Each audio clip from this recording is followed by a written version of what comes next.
Hola a todos, en este teórico voy a desarrollar el tema de ensayo de toxicidad aguda, subcrónica y crónica, ensayo de toxicidad especiales, parte 1. En esta parte vamos a desarrollar los ensayos sobre todo agudos y en la segunda parte veremos subcrónico, crónico y especiales.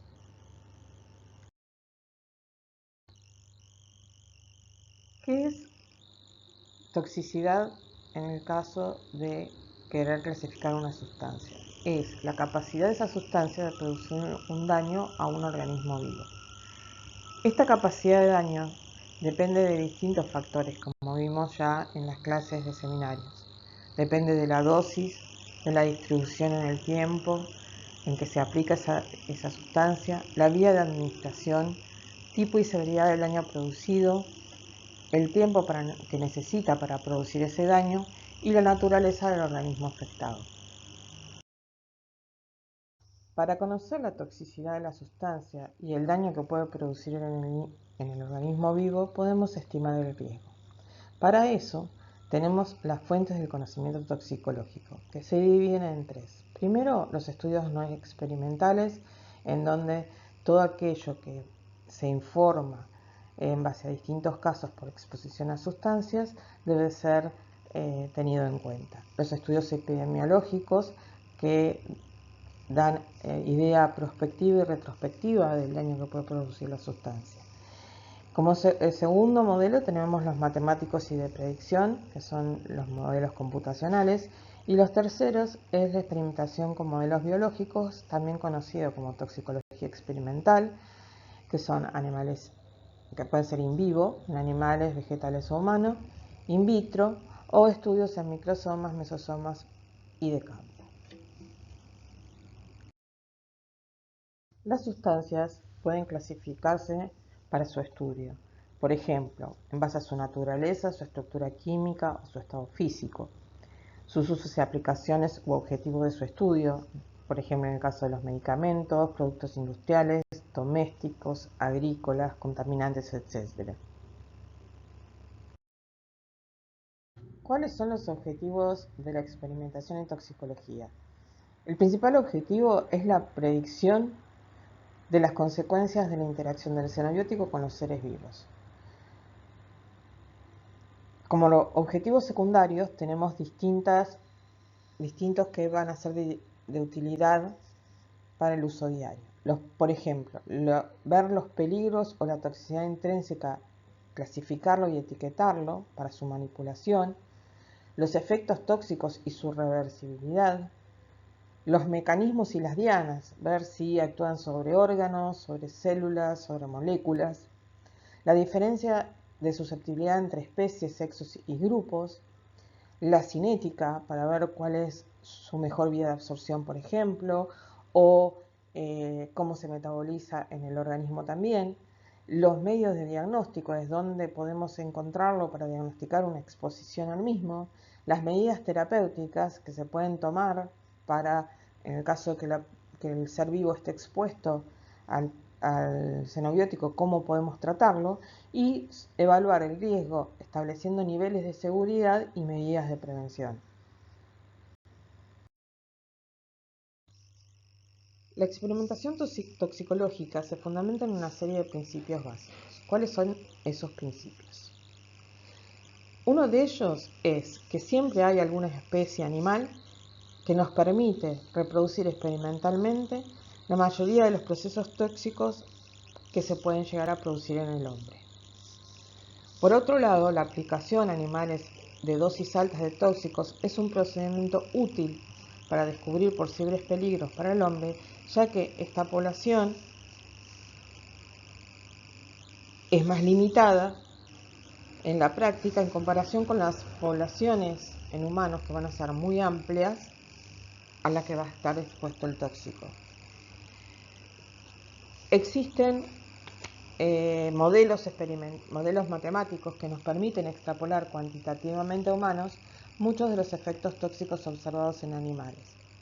También es posible reproducir in vitro determinados efectos tóxicos manifestados in vivo y pueden emplearse determinadas especies animales o vegetales como centinelas o representantes de los efectos tóxicos en otras especies.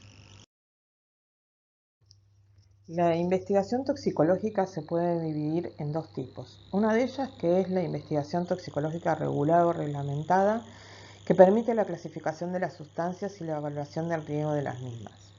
Por el otro lado, tenemos la investigación toxicológica no regulada, que no está impuesta por normativas y que sirven para la investigación básica, búsqueda de conocimiento, y para la investigación aplicada, que tienen un objetivo práctico de poder ver el efecto tóxico en determinadas poblaciones. En este teórico vamos a desarrollar la investigación o evaluación toxicológica regulada. Esta investigación permite el registro de nuevas sustancias o productos como medicamentos fitosanitarios, productos industriales, etc., con fines clasificatorios y de evaluación de riesgo o seguridad, mediante la evaluación del peligro, la cinética y metabolismo en el organismo y su degradación ambiental. Los ensayos toxicológicos regulados se basan en protocolos establecidos por organismos internacionales, como puede ser la OSD, la Food and Drug, EMEA y otros, conocidos internacionalmente y avalados internacionalmente. Con el fin de armonizar los distintos criterios para la investigación toxicológica, se creó la Conferencia Internacional de Armonización, que tiene como objetivo garantizar la adecuada conducción e interpretación de los estudios toxicológicos, así como los requisitos en el registro sanitario, y también definir criterios para ser considerados en los diseños de los diferentes estudios toxicológicos. Hace muchos años, con el fin de evitar el sufrimiento animal y también el mal uso de los mismos, se creó el principio de las 3 R's. Las 3 R's son refinamiento, reducción y reemplazo. Por un lado, este principio establece que debe haber una reducción del número de animales que son sometidos a estos estudios toxicológicos, de poder reemplazar el animal por ejemplo, estudios in vitro, estudios ex vivo o bien otro tipo de especies, poder reemplazarlos y, en el caso de no poder reemplazarlos, refinar la metodología o el ensayo, haciendo que el sufrimiento animal sea el menor posible.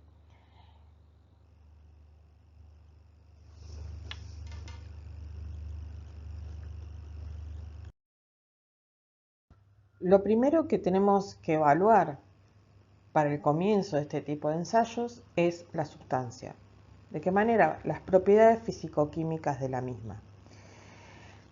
Es necesario realizar la caracterización que permita identificar determinados peligros de las sustancias y preparados.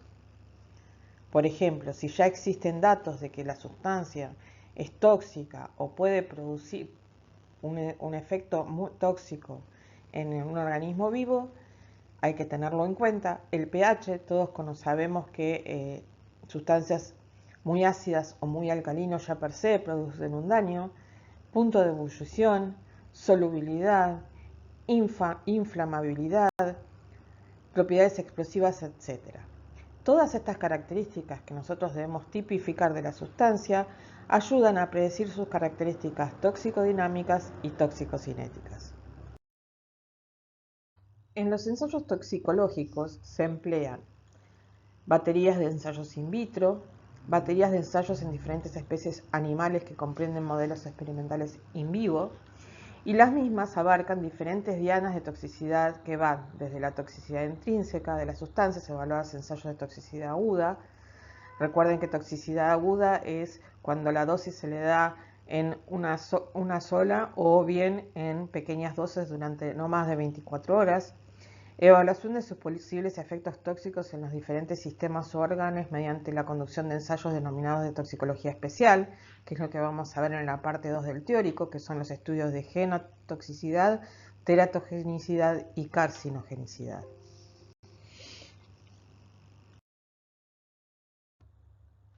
¿Qué debemos tener en cuenta antes de empezar un estudio in vivo? Por eso aparece el hombrecito que pasa por distintos colores.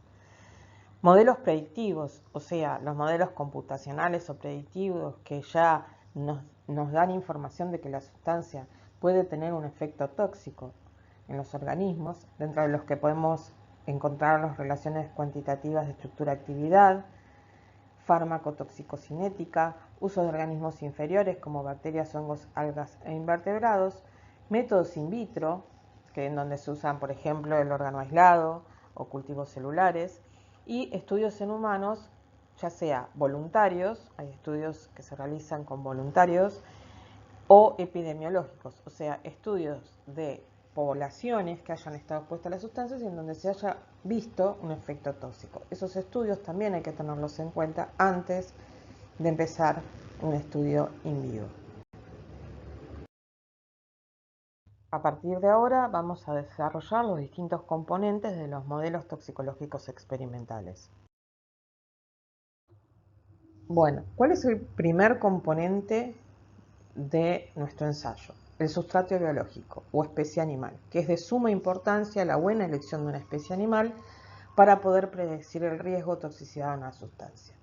La selección de la especie animal se realiza según criterios de disponibilidad, sensibilidad y similitud con el hombre. El modelo animal más utilizado es rata, ratón, pero también se pueden utilizar otros modelos como por ejemplo cobayo o conejo, de acuerdo a que sea mejor su respuesta y más compatible con la respuesta que se puede observar en el hombre.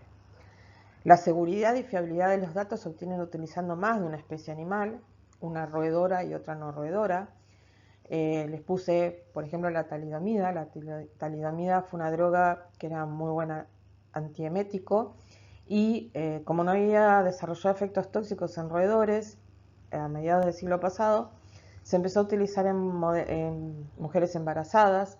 Los bebés que nacieron de las mujeres que habían sido tratadas con talidomida para los vómitos de la primera etapa del embarazo, nacieron con problemas en miembros superiores.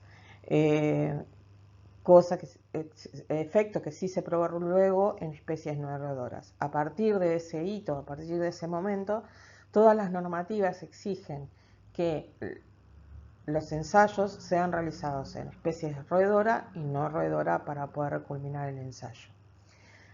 Lo que también hay que tener en cuenta es que los animales deben ser sanos, de una cepa estabilizada, con la alimentación e higiene correcta. Cualquier alteración de los animales, sea una enfermedad, un mal mantenimiento o que la alimentación no sea correcta, puede llevar a que el estudio no sea predictivo o bien esté mal realizado y la autoridad sanitaria lo rechace.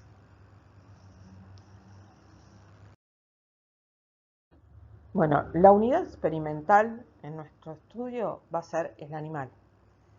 El empleo del mismo está regido por regulaciones y el uso se hará según requerimientos del estudio. Lo que hay que tener en cuenta son los principios éticos. El empleo de animales debe estar respaldado por un protocolo de ensayo y elaborado según las buenas prácticas del laboratorio no clínico y por los protocolos específicos del estudio, que cuando hablamos de protocolos específicos del estudio hablamos de los protocolos que los organismos internacionales nombrados anteriormente, como por ejemplo la OECD, son los que establecen para los distintos estudios. El segundo componente es el número y distribución de los grupos de los distintos individuos. El tamaño de la muestra es el número de unidades experimentales o individuos necesarios para cada grupo de experimento y se calcula en base a métodos estadísticos. Lo importante es usar, en el caso de los animales, por el principio de las 3 R's, el menor número posible y asegurar la validez estadística de los resultados. En este tipo de estudios hay que realizar un grupo control.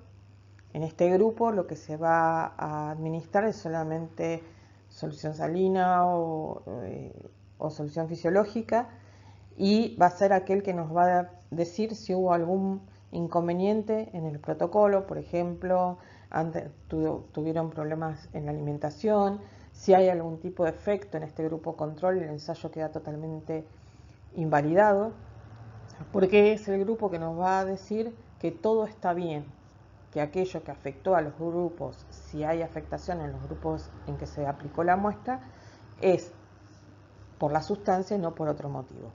También vamos a tener un grupo de control positivo en donde vamos a darle una sustancia que provoque el efecto que se quiere estudiar.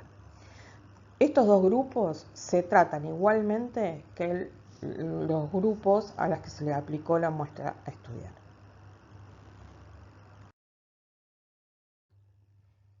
Ahora vamos a ver el tercer componente, que sería dosis y grupos. ¿Cómo se selecciona la dosis y los grupos del ensayo? ¿Cuál es nuestra dosis de partida? Bueno, lo primero que tenemos que buscar son los datos que se obtuvieron en los ensayos in vitro para así poder empezar a delimitar nuestra dosis. Y los datos obtenidos en estudios de estructura-actividad. Una vez que encontramos una dosis, lo que se hacen es dosis intermedias entre la máxima y la mínima, máxima que produzca un efecto tóxico, mínimo que no lo produzca, y se separan geométricamente en mayor o igual a 2.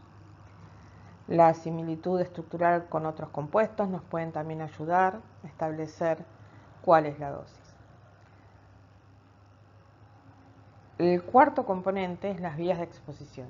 Recordemos las vías de exposición, puede ser oral, inhalatoria, dérmica o parenteral, entre las que se incluyen subcutánea, intramuscular, intraperitoneal e intravenosa. Continuando con las vías de administración, tenemos que en la vía oral se administra por sonda gástrica o bien, como ven, tiene estas agujas que tienen en la punta una pelotita de metal que tiene un agujerito porque se introduce dentro del animal, como está en la fotografía. Casualmente tienen esa estructura para no lastimar el animal, pero hay que tener mucho cuidado en la inyección de la dosis cuando se realiza, porque tiene que estar bien hecha, tiene que llegar casi a esófago-estómago del animal, porque en el caso de no hacerlo correctamente, el animal puede regurgitar la sustancia que uno le está administrando y así la dosis no es la correcta. Otra vía de administración es la dérmica, en donde generalmente se aplica en forma de parche.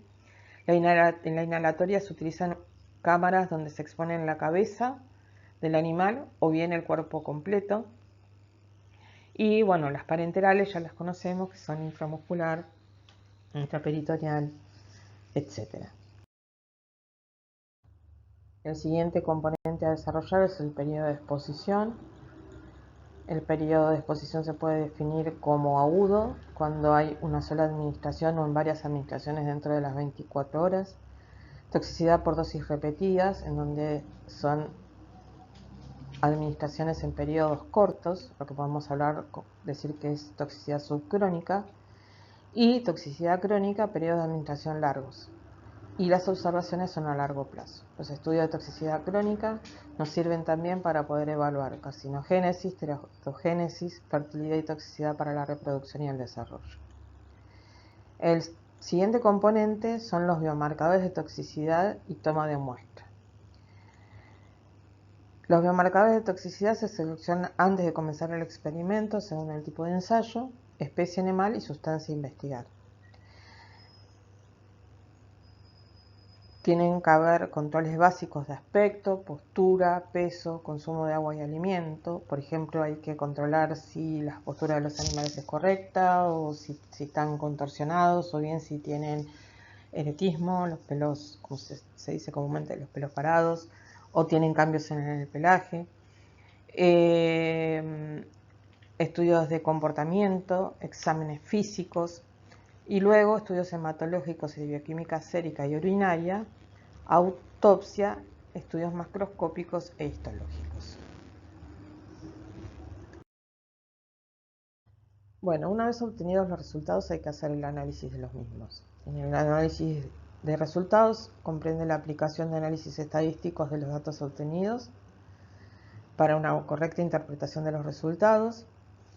El estudio estadístico tiene que tener en cuenta que existe una variabilidad en los resultados porque estamos trabajando con organismos vivos y debe asegurar la validez de los mismos.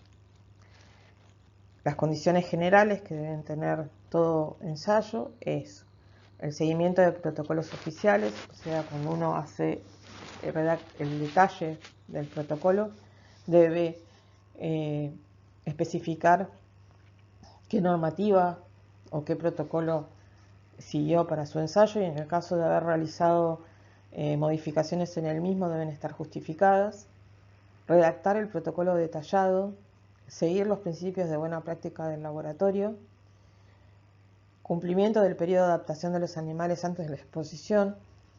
Esto es importante porque en el caso de no cumplimentarlo, si el animal es trasladado de un lugar a otro, por ejemplo desde el bioterio hasta la sala de ensayo, el animal en ese traslado sufre un estrés y si no se le da un periodo de adaptación al mismo, puede haber efectos producidos por el estrés del traslado que uno puede atribuirle a la sustancia que está experimentando.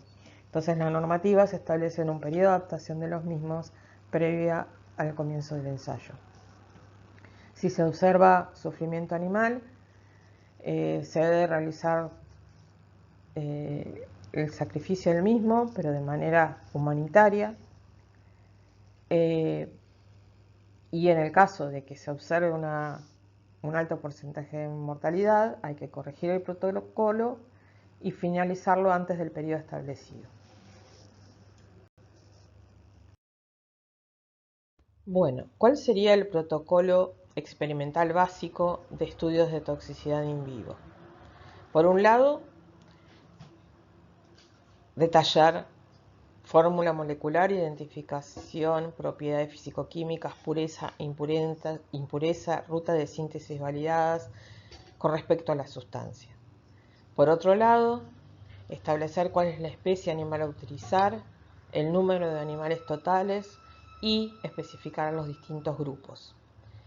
En el caso del animal hay que establecer la especie, la cepa, el peso al inicio, el control en la curva de peso, ya que el mismo debe ser pesado durante todo el periodo que dure el ensayo. Para hacer los grupos de estos animales, generalmente lo que se hace en forma aleatoria y se usa un grupo de animales que no tengan una variabilidad de peso de más o menos el 20%. Las condiciones del ensayo, que son la alimentación, la temperatura, el porcentaje de humedad, el ciclo de luz-oscuridad. Esto hay que tenerlo muy en cuenta y también tabularlo, ya que cualquier inconveniente en cualquiera de estos aspectos puede producir un efecto en el animal que después pueda ser atribuido a la sustancia. ¿Cuáles son las vías de administración y las dosis que se utilizarán? ¿Cuáles son las observaciones que se van a hacer?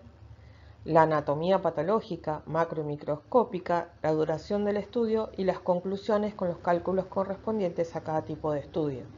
Cuando hablo de cálculos correspondientes estoy hablando de los estudios estadísticos de los resultados. Hasta ahora hemos visto todo lo que se refiere a generalidades de los ensayos toxicológicos regulados. A partir de ahora vamos a empezar particularmente con los ensayos de toxicidad aguda.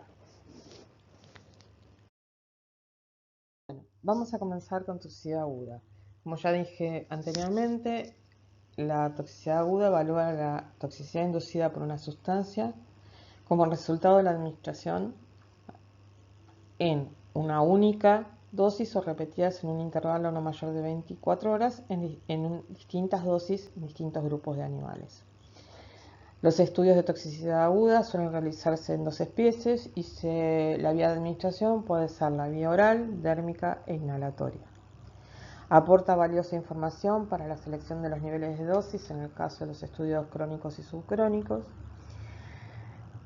Si se estima que la dosis letal 50 es inferior a 25 miligramos por kilogramo de peso, se considera que es tan fuertemente tóxica que no merece la pena determinarla con mayor exactitud. Esta es una medida de refinamiento, porque si ya sabemos o ya estimamos que esta dosis puede ser tóxica, no vamos a estar sometiendo a los animales a una toxicidad segura. En el caso del método de dosis fija, que es el que vamos a desarrollar después, la dosis máxima es de 5.000 miligramos por kilogramo de peso, donde se considera que por ser su dosis letal 50 tan alta y por lo tanto tan baja su toxicidad, no vale la pena determinarla con mayor exactitud. También este es un punto de refinamiento, o sea, no vamos a utilizar animales si ya sabemos que la sustancia no es altamente tóxica o no, su toxicidad es baja. En el caso de otros métodos establecidos por la OECD, como el método de clases, el test límite o el método de up and down o arriba-abajo, se considera como dosis máxima 2.000 miligramos por kilogramos de peso para no realizar el estudio por su baja toxicidad. La toxicidad aguda nos permite determinar el órgano blanco y provee información sobre el riesgo. La toxicidad oral aguda en un principio se determinaba por el método clásico, directriz de la OECD 401, que fue suprimida en vertebrados a partir del diciembre del 2002, ya que se estableció que esta normativa tenía un sufrimiento animal elevado y el número de animales que se utilizaban también era elevado. En esta diapositiva lo que tenemos es un cuadro donde figuran los distintos protocolos para realizar la toxicidad aguda, en donde vemos en la primera columna el número de protocolos según la OECD. En la segunda columna tenemos el número de protocolos según la Unión Europea, el nombre de los distintos procedimientos, en donde los que vamos a desarrollar en el teórico de toxicidad aguda oral por método de dosis fija. Pero fíjense que están los otros dos que yo mencioné. También existe el método de toxicidad aguda por inhalación, el método de toxicidad aguda por vía dérmica. Otro que vamos a desarrollar en el teórico es la toxicidad aguda para irritación de piel y de ojos, la sensibilización dérmica y la corrosión dérmica. La corrosividad in vitro por el método de TER o resistencia eléctrica transcutánea, el modelo de piel humana o el método de la barrera de membrana, son ensayos in vitro ya validados para poder evaluar la corrosividad de una sustancia. En la última columna lo que vemos es la especie y el número de animales utilizados para cada uno de los procedimientos. La observación de los animales es el siguiente. El tiempo generalmente se precisa para que se produzca una muerte por intoxicación aguda es de 24 horas. Esto no siempre se da en forma exacta, sino que puede haber efectos más tardíos. Entonces se debe prolongar, en el caso de no producirse la muerte dentro de las 24 horas, es la observación de los animales durante 10 o 15 días. Es recomendable proseguir la observación durante un mes y posteriormente proceder al sacrificio, necropsia y estudio histopatológico de todos los animales utilizados. Cuando hablo de todos los animales utilizados, hablo tanto de los grupos del grupo tratado como del grupo control y el grupo positivo. En el caso de observarse un efecto en el grupo control, habrá que evaluar si el ensayo tuvo algún inconveniente o bien los animales vinieron con alguna enfermedad o algún trastorno y quede invalidado el ensayo, o sea que no se le puede atribuir, si se ve ese efecto en los animales tratados, no se podría atribuírselo a la sustancia. En este cuadro observamos los distintos criterios de clasificación de las sustancias y preparados según su toxicidad. Fíjense que están establecidos en base a rangos. Como dije anteriormente, por ejemplo, en vía oral, si la dosis letal 50 es menor o igual a 25 miligramos por kilogramo de peso, ya se considera muy tóxico. Tóxico entre 25 y 200, nocivo entre 200 y 2000, Y en el caso, fíjense que acá está 2000, que era la concentración en la dosis letal 50, la cual se establecía que era baja su toxicidad y que no había que realizar el ensayo. Fíjense también que está establecida para cada vía de administración, oral, cutánea e inhalatoria. Los animales que se utilizaron, en el caso de oral es rata, en el caso de cutánea se usa rata o conejo. El conejo es un animal bastante utilizado para todos los ensayos a nivel dérmico, y en el caso de inhalatoria también es rata. Ahora vamos a ver el método de dosis fija para la determinación de toxicidad aguda.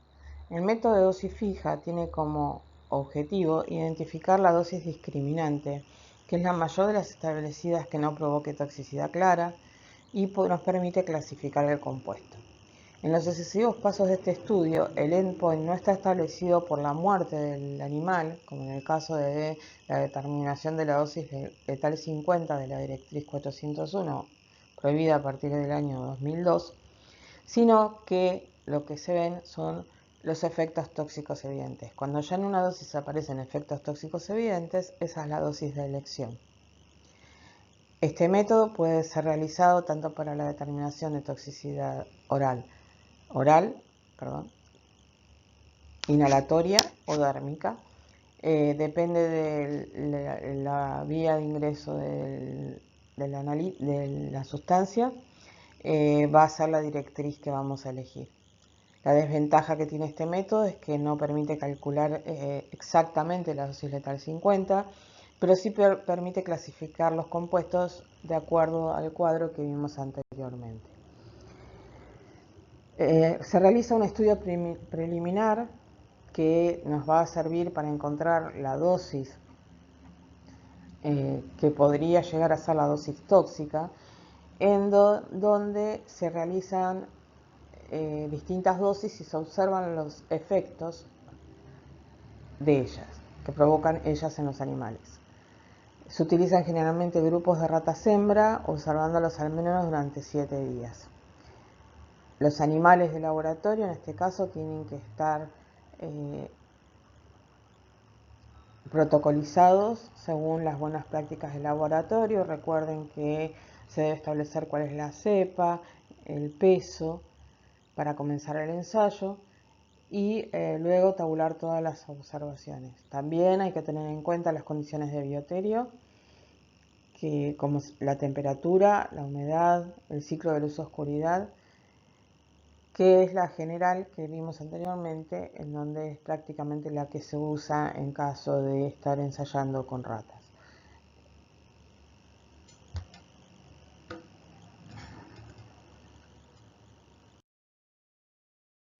Una vez realizado el estudio preliminar, lo que vamos a realizar es el estudio principal. En este caso se administra la sustancia al grupo de 5 machos y 5 hembras. En este caso se hace en los dos sexos por si se detecta susceptibilidad dependiente del sexo. Se selecciona la dosis que probablemente provoque toxicidad manifiesta pero ninguna muerte, que esa dosis viene ya estudiada del estudio preliminar, y se observan los efectos durante al menos 14 días. Si se observa toxicidad manifiesta pero no se observan muertes, no es preciso seguir y se considera que esa sería la dosis establecida. Si no se observa toxicidad manifiesta, se repite el ensayo con una dosis inmediatamente superior. En este caso, si en esa dosis se observa toxicidad manifiesta, se considera que esa es la dosis establecida como dosis tóxica. Ahora, si los animales en esa dosis superior mueren o presentan una reacción tóxica severa, se aplica a otro grupo una dosis inmediatamente inferior igual a la aplicada anteriormente. En este caso, si solamente tuvimos que aumentar una dosis más. El ensayo termina cuando se encuentra la dosis ensayada que no provoque toxicidad severa o clara.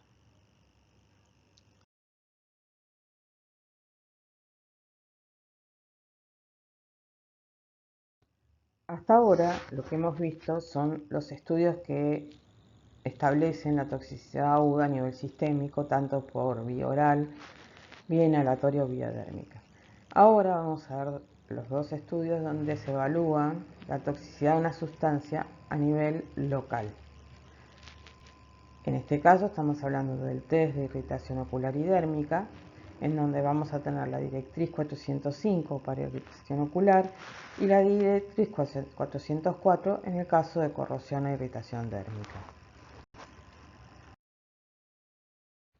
Los antecedentes de estos ensayos se remontan a el año 1950 aproximadamente, en donde el Dr. Drais establece los test in vivo tanto para ver daño ocular y dérmico, que en ese momento fue algo que se usó y generalizó por los problemas que podían traer aquellas sustancias, aquellos productos que se usaban sobre todo a nivel ocular. En el caso del test de Drais, a lo largo de los años, tuvo cuestionamientos éticos y científicos por el daño al animal que se producía en el caso de que la sustancia fuera sumamente tóxica, estableciendo luego, durante el transcurso de los años, distintas directrices y distintas metodologías que podrían reemplazar, reducir o refinar el método de Drais. En el caso de irritación dérmica o corrosión dérmica ya están establecidos, como dije anteriormente, que lo pueden ver en el cuadro, protocolos para estudios in vitro, que en el caso de observar corrosión en esos ensayos no se continúa el animal.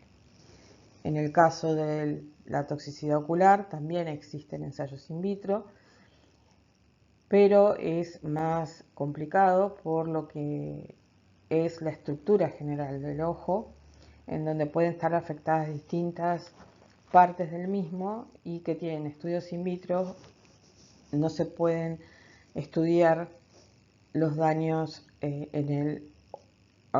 el órgano entero.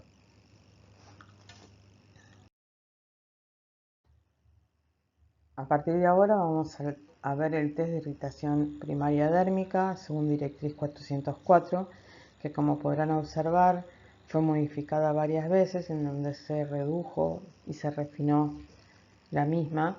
La última directriz en el año 2015, siéndose las anteriores en el año 1981, 1992, 2002.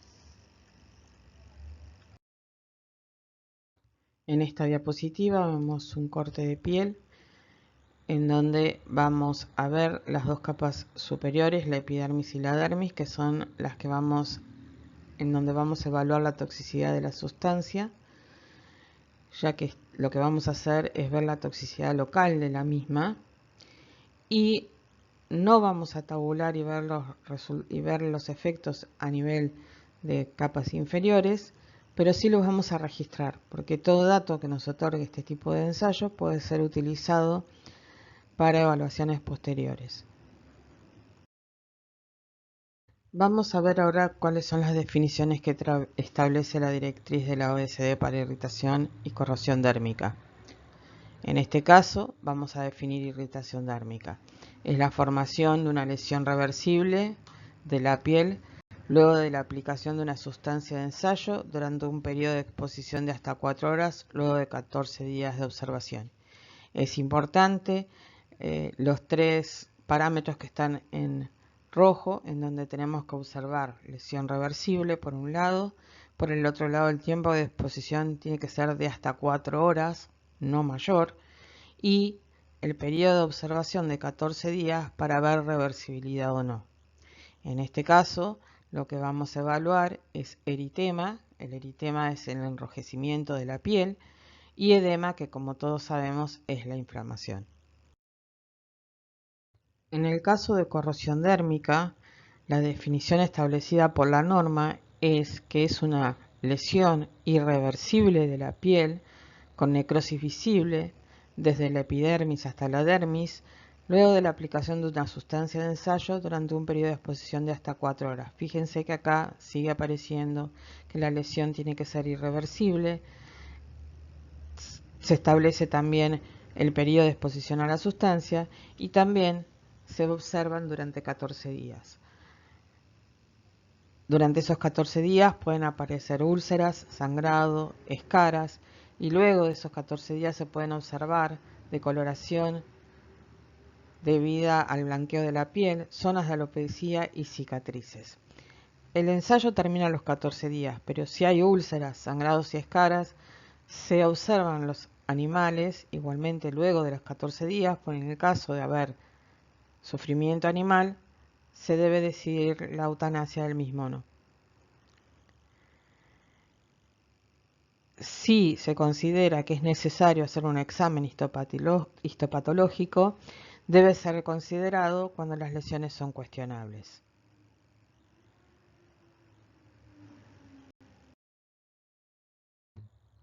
¿Cuándo no voy a realizar el test? No voy a realizar el test cuando existen datos relevantes de que la sustancia es potencialmente irritante o corrosiva. Estos datos se pueden obtener de estudios epidemiológicos o bien de los estudios de toxicidad dérmica, por ejemplo el de dosis fija, en donde no solo se tabulan los resultados a nivel sistémico, sino también a nivel local. Nos aportan información para ver si se puede realizar este test. Es una forma de refinamiento, todo lo que vamos a ver ahora. Cuando existen estudios en humanos y animales que ya predicen una posible irritación o corrosión dérmica por exposición a la sustancia, cuando los estudios de estructura-actividad también predicen que la sustancia puede ser irritante o corrosiva, cuando hay acidez o alcalinidad extrema, ya todos sabemos que los ácidos y los álcalis son irritantes per se, cuando tenemos resultados de test in vitro y ex vivo validados y aceptados anteriormente, o se realizan ensayos secuenciales de distintos test in vitro o ex vivo validados y aceptados. Estos protocolos, estos puntos se pueden tomar como pasos a seguir antes de llegar al animal del laboratorio para evitar así el sufrimiento animal. ¿Cuáles son los principios establecidos en el protocolo del test para irritación y corrosión dérmica? Lo primero que tenemos que saber que ya acá no hablamos de distintos niveles de dosis, sino que hablamos de una única dosis de la sustancia. El área no tratada del mismo animal será su propio control. O sea, esto es porque puede haber diferencias de coloración o diferencias de pigmentación entre un animal y otro. Entonces se establece una zona en donde se aplica la muestra y una zona de control para ver el enrojecimiento. Se realiza un score o puntaje para evaluar los efectos de la sustancia, tabulando los distintos días con número de observaciones y utilizando las escalas del test de Dries. El tiempo de observación será suficiente para evaluar reversibilidad o no del efecto. Y los animales con signos de sufrimiento severo y dolor, moribundos, en cualquier etapa del test deben ser humanamente sacrificados. Preparación y condiciones del test in vivo. En este caso vamos a protocolizar cuáles son las condiciones en que se realiza el test y qué especie animal se va a utilizar. En este caso se utilizan conejos albinos, sanos, adultos jóvenes. La preparación es 24 horas antes del ensayo, se rasura o se pela el dorso del conejo, no se utiliza zonas de crecimiento denso del pelaje, se ponen en jaulas individuales. La temperatura es de 20 grados centígrados más o menos 3 grados, la humedad entre un 30 y 70%, el ciclo de luz oscuridad 12 horas cada uno y la alimentación en este caso es libre. Como estamos haciendo un ensayo dérmico, no necesitamos limitarle la alimentación al conejo, que solo se realiza en casos de test para evaluación por administración oral. ¿Cómo se procede luego de 24 horas de haber rasurado al animal? Como dije anteriormente, se usa un único nivel de dosis. En el caso de los líquidos es 0,5 mililitros sin dilución. En el caso de los sólidos o pastas se usan 0,5 gramos. La aplicación es directamente en la piel, en un área aproximadamente de 6 centímetros cuadrados, donde se cubre con un parche la gasa y se sujeta con cintas no irritantes. ¿Por qué se establece un área determinada? Porque si nosotros aplicamos al producto en un área muy extensa, la dosis aplicada no va a ser la misma que si la aplicamos en un área de 6. Y si la aplicamos en un área de 3, por ejemplo, la dosis va a ser más concentrada. Entonces la norma establece la medida que debe tener el área aplicada. Lo que hay que evitar en el caso de los animales, de los conejos, es evitar la ingestión e inhalación del parche. En el caso de inhalaciones, para que no se vea toxicidad por vía inhalatoria de la sustancia en el caso de ser volátil. Y bueno, la ingestión es por un tema mecánico, porque se puede ahogar. Esto hay que observarlo muy seguido mientras que está expuesto durante esas 4 horas, porque el animal trata, o sea, se defiende frente a la agresión o frente a algo extraño y trata de sacárselo. Muchas veces dentro de la jaula se mueven tanto que lo consiguen, entonces hay que hacer una observación exhaustiva mientras tengan el parche puesto.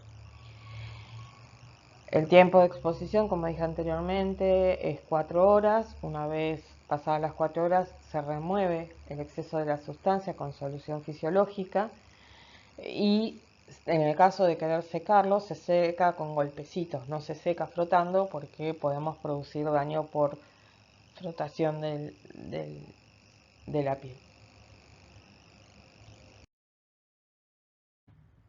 La norma propone, en caso de no haber mucha información de la sustancia o que los resultados in vitro ex vivo no son concluyentes, un test inicial. Esto es una medida de refinamiento que establece el protocolo para usar menos cantidad de animales. En este caso, si se sospecha que la sustancia es corrosiva, se utiliza un solo animal, se le rasura el dorso y se pone en el mismo 3 parches distintos. En uno se deja la sustancia expuesta a la piel durante 3 minutos, en otro 1 hora y en el otro 4 horas, y se clasifica la respuesta. Si se observa corrosión en cualquiera de estos 3 parches, se termina inmediatamente. Ahora, si no se observa corrosión después del tercer parche, se observa durante 14 días para ver si existe un desarrollo tardío o no de la corrosión. Ahora, si no se sospecha corrosión, pero sí se sospecha irritación, se aplica un parche en un nuevo animal durante 4 horas y se observa durante 14 días. Una vez realizado el test inicial, lo que hacemos es el test confirmatorio, en donde si por el test inicial observamos que la sustancia no es corrosiva, pero sí irritante, se realizan 2 animales más con un parche cada uno por 4 horas para evaluar irritación. Si no observamos irritación en el test inicial, confirmamos en forma secuencial, o sea, vemos que haya un N un poco mayor de no irritación. Nunca se superan los 3 o 4 animales. Las observaciones son eritema, que es enrojecimiento y edema. Las observaciones conviene realizarlas a los 60 minutos, 24, 48 y 72 horas de removido el parche. La reacción dérmica se califica y se registra. El personal tiene que estar entrenado y se utiliza la tabla de clasificación de DRICE. Se deben realizar examen histopatológico en el caso de ser necesario o de observar que hay una lesión cuestionable. El periodo de observación es de 14 días para ver reversibilidad o no.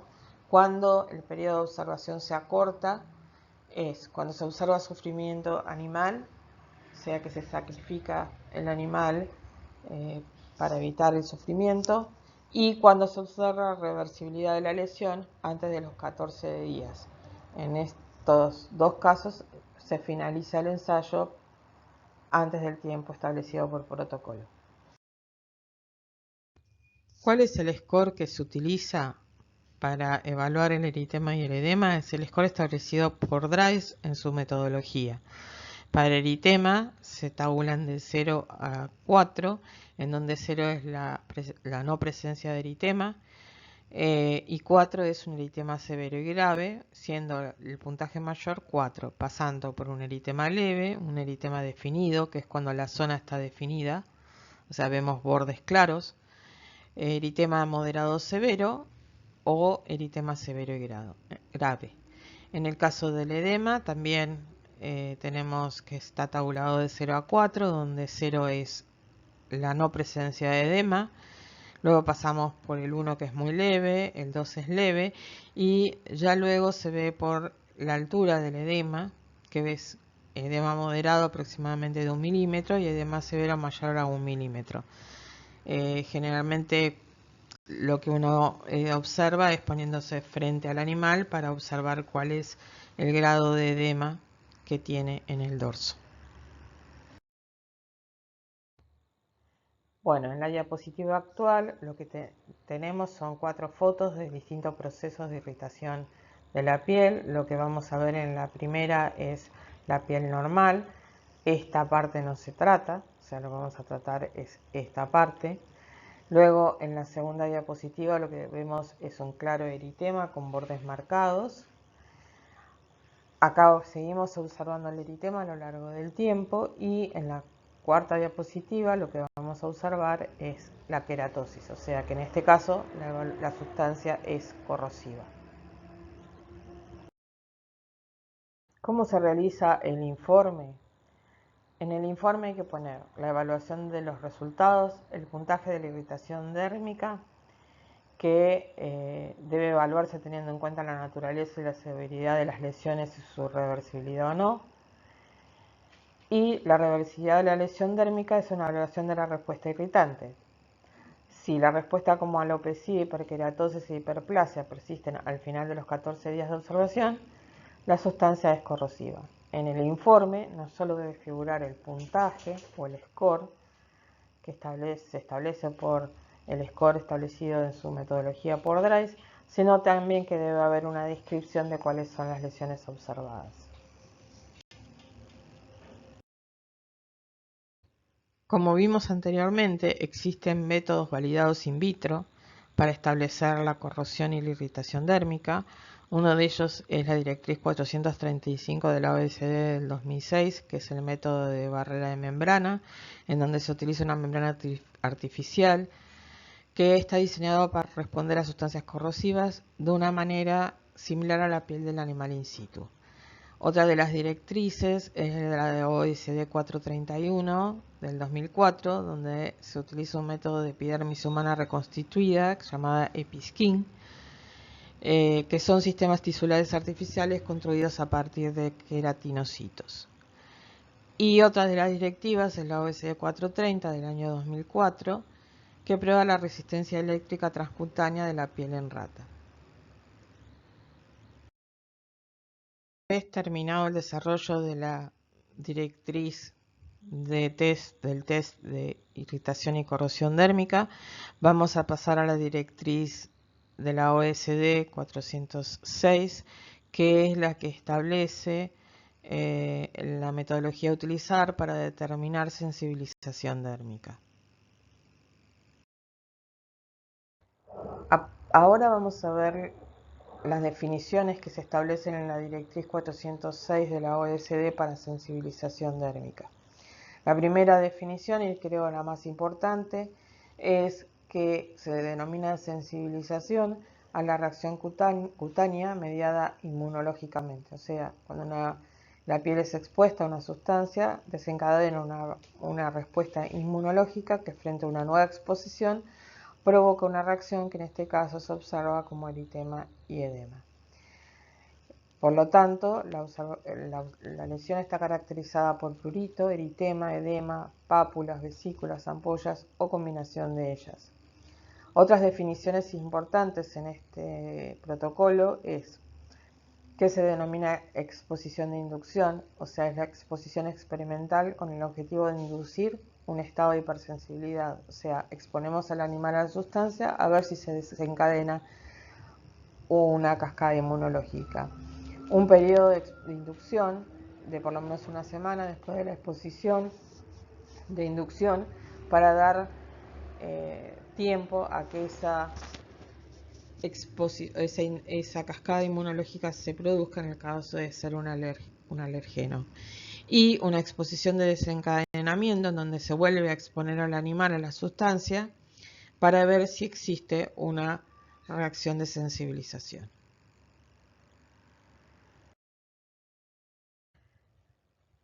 En la directriz 406 se describen dos tipos de test. El primero es un test con adyuvante, que es una sustancia que favorece la reacción de hipersensibilidad. Este test se llama ensayo de maximización en cobayo. Y el otro test es un test sin adyuvante, que es el test de Weller, en donde los animales son expuestos a una sustancia por inyección intradérmica o exposición dérmica como exposición de inducción.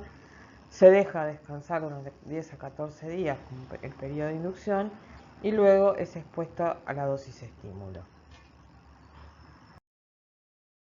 En este protocolo, la especie animal utilizada es el cobayo, adultos jóvenes.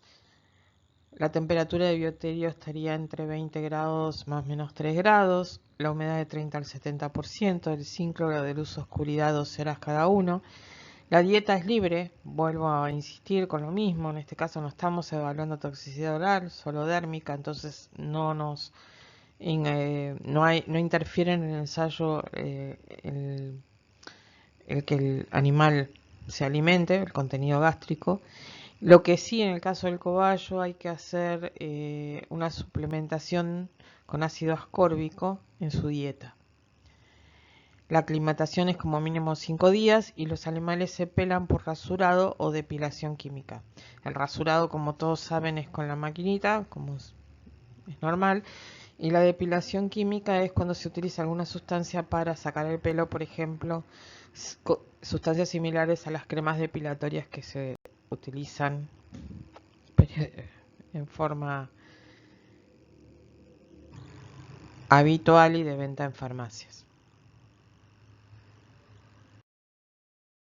Vamos a ver lo que establece el protocolo para ensayo de maximización en cobayo. En este caso recuerden que es el ensayo que se realiza con coadyuvante. El número de animales son 10 controles y 20 de ensayo. La concentración de la sustancia de ensayo utilizada en cada exposición de inducción debe tolerarse bien sistémicamente y debe ser más elevada que produzca leve a moderada irritación en piel. La concentración utilizada para la exposición de provocación debe ser la mayor dosis no irritantes. Lo que vamos a observar es eritema y edema. Lo que vamos a ver es el esquema que se realiza para el test de maximización en cobayo, en donde lo primero que vamos a hacer es inyectar en forma subcutánea el coadyuvante de Freud, que sería el coadyuvante que va a favorecer en el caso de que lo hubiera una respuesta inmunológica, y la sustancia a testear. Luego de 6 días de haber realizado dicha inyección, se aplica la sustancia en el costado del lomo del cobayo. Durante 48 horas se lo deja expuesto. Recordemos que la dosis en este caso tiene que ser una dosis que produzca una leve irritación, o sea, la cantidad de muestra a aplicar debe producir una leve irritación. Luego se retira el parche después de las 48 horas y se espera 20 a 22 días, donde se vuelve a exponer el animal a la sustancia durante 24 horas. Recordemos que en este caso la dosis tiene que ser la mayor dosis que no produzca irritación. 24 horas después de haber hecho la carga, se hace la lectura, en donde lo que se va a observar, como dije anteriormente, es eritema y edema. En el caso de que la lesión o lo que sea, la observación no sea concluyente, da la opción, la normativa, de hacer una recarga, o sea, volver a exponer a esa dosis no irritante al cobayo para ver si hay un cambio en la zona donde se aplicó la sustancia.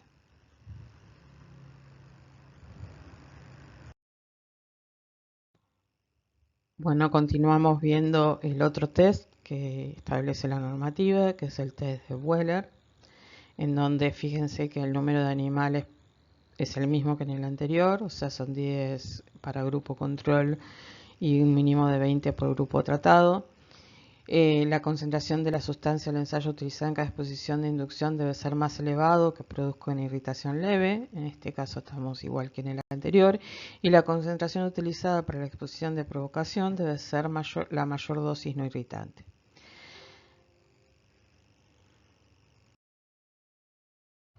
En este caso vemos el esquema del test de Wheeler, en donde lo que se hace es la inducción epidérmica, en donde se expone al cobayo también en el costado del lomo a la sustancia el día 0, en el día 6 y 8 y en el día 13 y 15.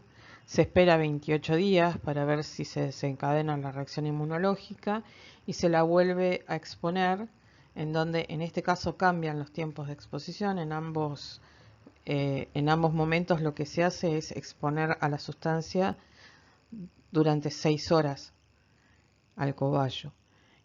Una vez removido el parche, después de las 30 a 54 horas, lo que se realiza es la observación del eritema o lesión que se produzca en la zona tratada, y también tiene la normativa, en el caso de no ser concluyente el resultado obtenido en la primera carga, hacer una recarga para optimizar la respuesta.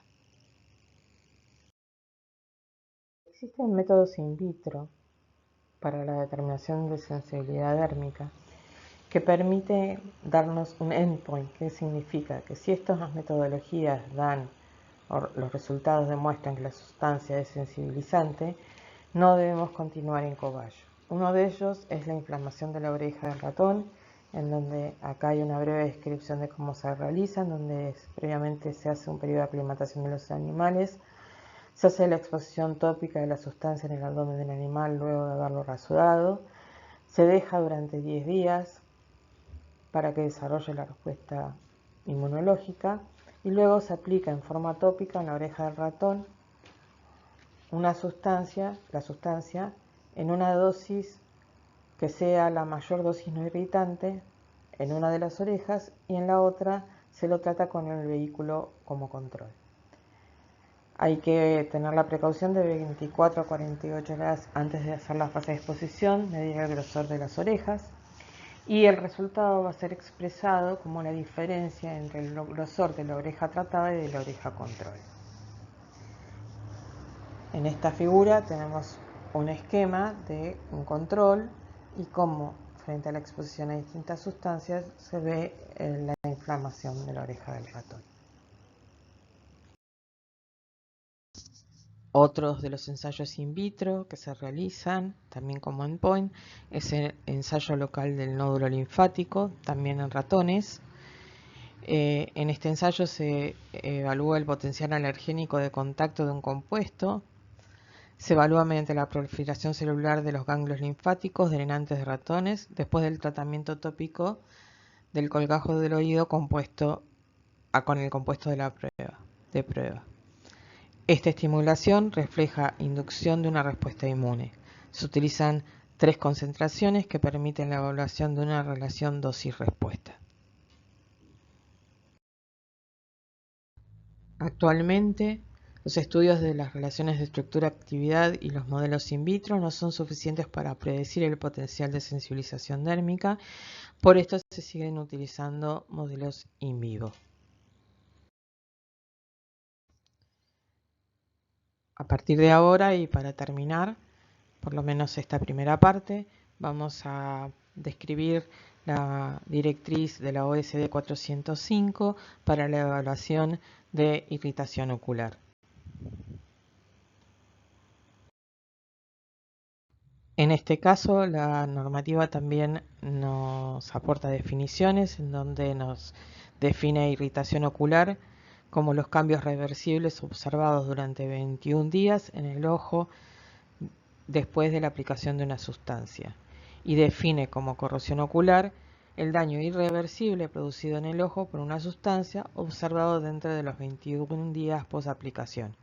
En este caso, tengan en cuenta que la reversibilidad se evalúa en el tiempo del ensayo. Es importante en la definición que estén los 21 días que dura el mismo. Bueno, el test de irritación en el ojo del conejo va a poner en evidencia el potencial daño de químicos. Se realiza también con una sola dosis, como en el caso de irritación dérmica, que se utiliza en uno de los ojos del animal. Si la sustancia es líquida, se aplican será 1 mililitro por ojo, y si es sólido, 100 miligramos por ojo. Se va a utilizar como control el otro ojo del animal, o sea, se va a comparar entre los ojos del mismo animal. Se utilizan conejos albinos jóvenes.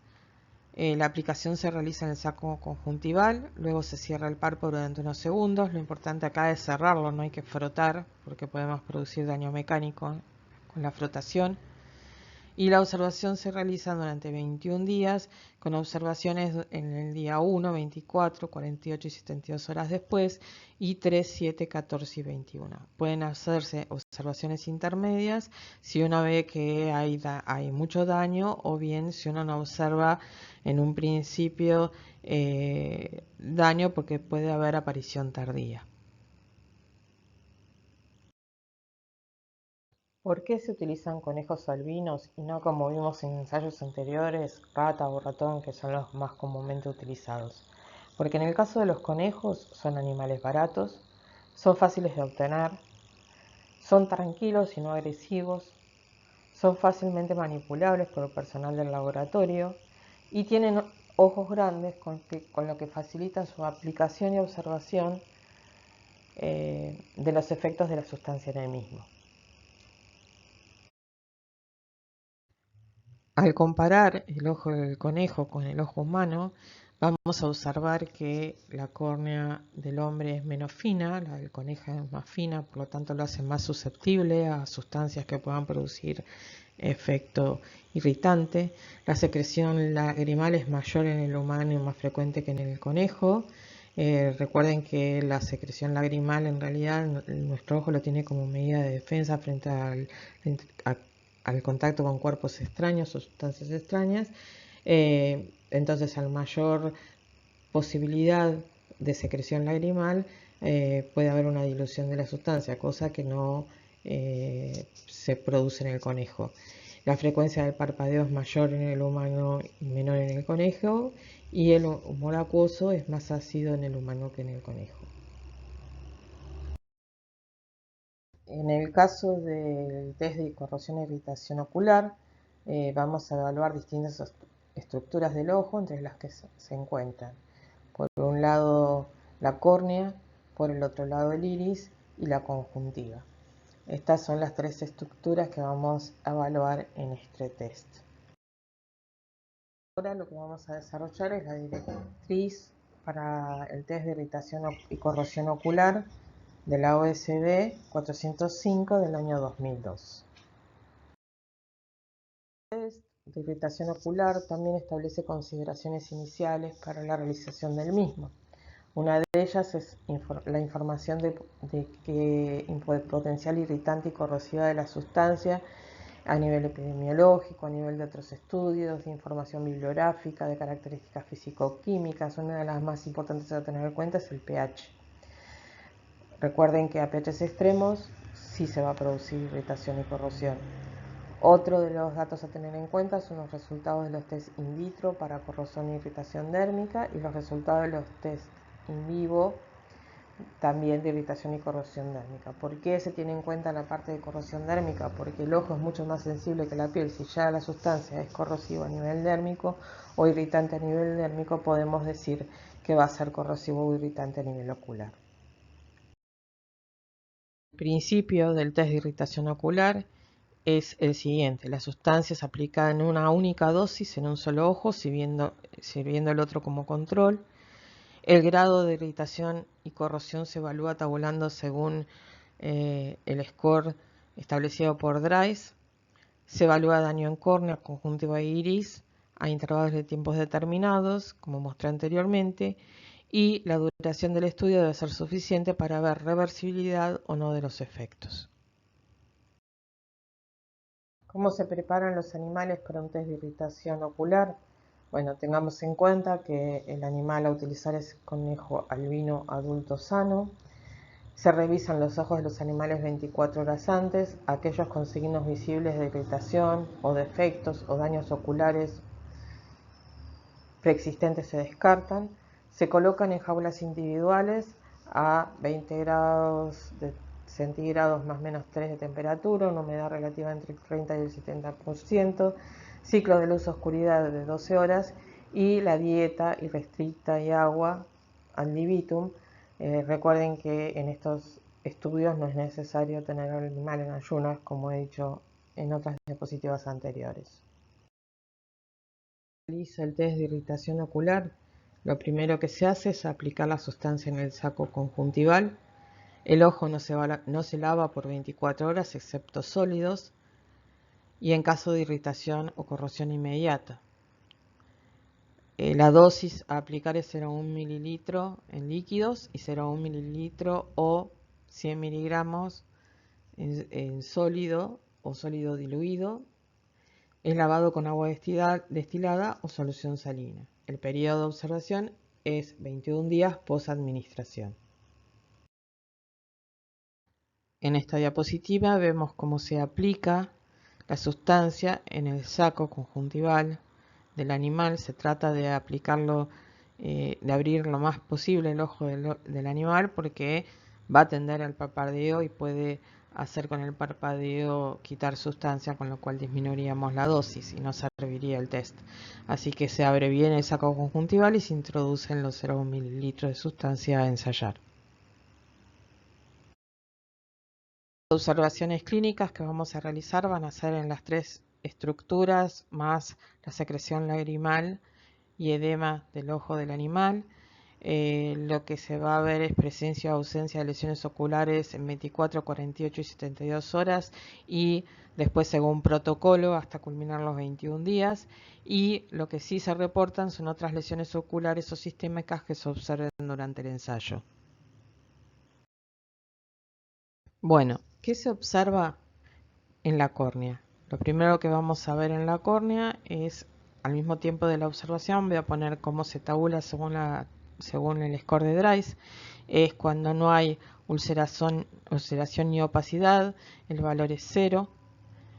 En el caso de opacidad difusa, que ustedes lo ven acá, es 1. Opacidad fácilmente visible es 2. Opacidad en un área definida es 3. Y ya cuando hay una opacidad franca, donde incluso pueden no llegar a verse el iris, es 4.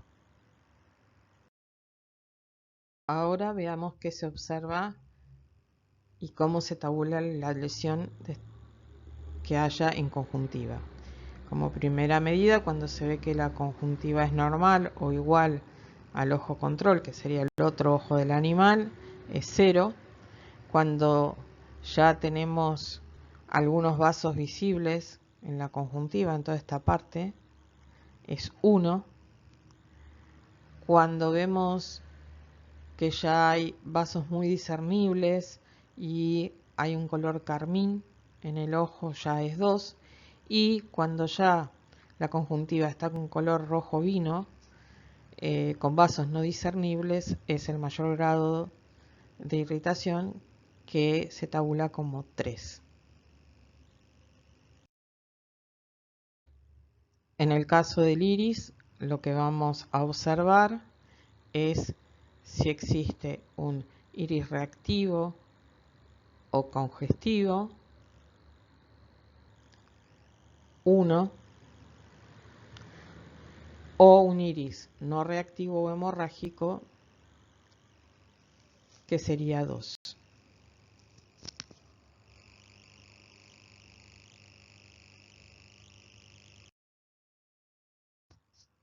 Ahora lo que vamos a observar es cómo se tabula el edema en distintas en distintas fotos.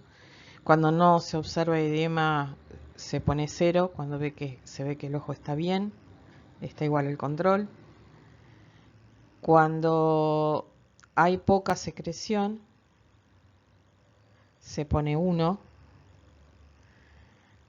y hay un poco de inflamación, como ven acá. Más secreción con leve eversión de párpados, está como que están muy inflamados y abiertos, que se pone 2 en este caso. Cuando la secreción es abundante y el ojo está parcialmente cerrado, se pone 3. Y ya cuando tenemos secreción abundante y un ojo prácticamente cerrado, se pone 4. Todas estas observaciones tienen que ser realizadas por personal entrenado y se debe realizar con mucho cuidado para evitar el sufrimiento animal. Y en el caso que se vea que el sufrimiento es importante, se debe sacrificar el mismo y parar el ensayo. En estas diapositivas vamos a ver cómo en el caso de la exposición del ojo de un conejo a una sustancia, no necesariamente estos daños se dan secuenciados, o sea, no siempre que esté edematizado puede estar dañada la córnea o el efecto de la sustancia puede ser en distintas estructuras del ojo. En este caso lo que vemos es el ojo control,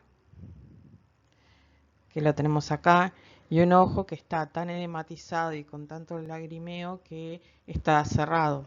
En este caso, cuando uno encuentra el animal con estas características, no abre el ojo para evaluar córnea, tampoco abre el ojo para evaluar conjuntiva, sino que lo va a evaluar posteriormente a medida que evolucione el conejo. Si vemos que durante todo el ensayo el conejo está con el ojo así, posiblemente haya que frenar el ensayo, se diga que la sustancia es muy irritante o corrosiva en este caso y no se siga.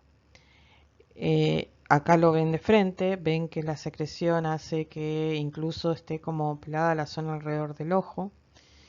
Sin embargo, cuando el animal empieza a poder abrir el ojo, vemos que la conjuntiva tiene vasos discernibles, pero no está rojo vino, como uno diría, bueno, si está tan edematizado y con tanto lagrimeo, la conjuntiva podría estar rojo vino, pero no, fíjense que está con vasos discernibles. Sin embargo, va disminuyendo la edematización y el lagrimeo y la conjuntiva se pone cada vez peor, o sea, empieza a tener no solo vasos discernibles, sino también se empieza a poner rojo carmín. En la siguiente diapositiva vemos cómo va evolucionando todo el ojo hacia una mejora, vemos todavía edema, como ven alrededor en los párpados, y todavía hay vasos discernibles que denotan daño en conjuntiva en este sector. Y la última foto ya es cuando vemos que hay una mejoría y una evolución en este animal con respecto a los primeros días de tratamiento. En la siguiente secuencia vemos el ojo del animal normal, como verán está en perfecto estado. Luego vemos cómo post aplicación de la sustancia el ojo se cierra, está edematizado y con secreción. Cuando empieza a abrirse se ve que la conjuntiva está, no es tan, fíjense que la inflamación no es tan importante como en el caso anterior, pero la conjuntiva sí está roja carmín. Llega un momento del estudio que la conjuntiva se pone en color rojo carne, o sea, en el máximo puntaje de la escala de Drais. Luego empieza la mejoría en la conjuntiva, pero hay una edematización mayor de los párpados. Acá se vuelve a observar la edematización y la conjuntiva todavía irritada. Y acá ya vemos cómo ha evolucionado el ojo del animal, donde la conjuntiva empieza a mejorar y también el edema. También hay una recomendación que es realizar un test inicial con un solo animal. Si el resultado indica que la sustancia es irritante o corrosiva, no se continúa el test. Y si no es concluyente, se pasa al test confirmatorio, en donde, si no se observó irritación o corrosión en el test inicial, se realizan 2 animales más en forma secuencial para ver el efecto. ¿Por qué 2 animales más en forma secuencial? Porque si en el primero no vimos irritación y en el segundo sí, tenemos que largar un tercero para ver si es un problema de sensibilidad del segundo animal o es la sustancia irritante y el primer animal no fue susceptible a la misma. Por eso es que se realiza en forma secuencial el ensayo en 3 animales. ¿Qué se reporta en el caso del test de irritación ocular? Los antecedentes de la sustancia, las características de la misma, qué características tiene el vehículo que se utilizó en el caso de que fuera una sustancia sólida, qué características tienen los animales de experimentación, las condiciones de bioterio, cómo se observaron los ojos, en qué periodos, durante qué tiempo, los resultados obtenidos en donde se describen las lesiones en el caso de haberse producido en el ensayo y la discusión del mismo. Existe en este test una propuesta de refinamiento en donde para evitar el sufrimiento animal se puede aplicar analgesia con buprenorfina en una dosis de 0,01 miligramos por kilogramo de peso por vía subcutánea 6 minutos antes de realizar el test. Se puede poner anestesias locales como hidroclorhidrato de procaína que se aplican a ambos ojos 5 minutos antes. Si existen signos de estrés se puede adicionar analgesia y este refinamiento tiene como objetivo evitar el sufrimiento animal. En esta diapositiva ven los distintos métodos in vitro que se pueden utilizar para evaluar irritación ocular. La desventaja que tienen estos tests es que solo evalúan una estructura del ojo, evalúan la córnea o la conjuntiva, no evalúan al ojo en su conjunto, por eso son a veces difíciles de validar y se utilizan como endpoint, o sea, si vemos que alguna de estas metodologías ya da irritación o corrosión ocular, no se continúa en el animal, pero en el caso de que no sea así, sí se tienen que continuar con el ensayo en animal. Al igual que la anterior, estos son otros ejemplos de ensayos in vitro que sirven para predecir irritación ocular.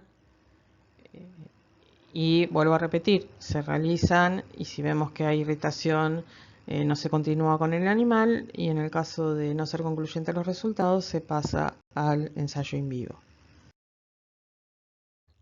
En este caso lo que ven es el ensayo ex vivo donde se evalúa córnea en ojo de conejo aislado. Es un ensayo también que se puede realizar previo al ensayo in vivo, en donde en la imagen de la izquierda ven, en este caso la opacidad se ve amarilla porque se puede utilizar fluoresceína. También cuando se realiza el test de irritación y corrosión ocular se puede utilizar para ver mejor la opacidad. Y lo que se observa en los dos ojos es opacidad, o sea, en un caso está teñida por la fluoresceína, que es el de la izquierda, y en el otro no. Bueno, no se asusten, pero continuará en el siguiente teórico, en la parte 2. Hasta aquí llegamos con todo lo que sería toxicidad aguda, tanto en la evaluación de los ensayos toxicológicos in vivo, tanto desde el punto de vista sistémico como local. Les agradezco su atención y bueno, en la siguiente parte, que prometo que será más corta, veremos todo lo que corresponde a toxicidad subcrónica o de dosis repetida, crónica y ensayos especiales. Muchas gracias.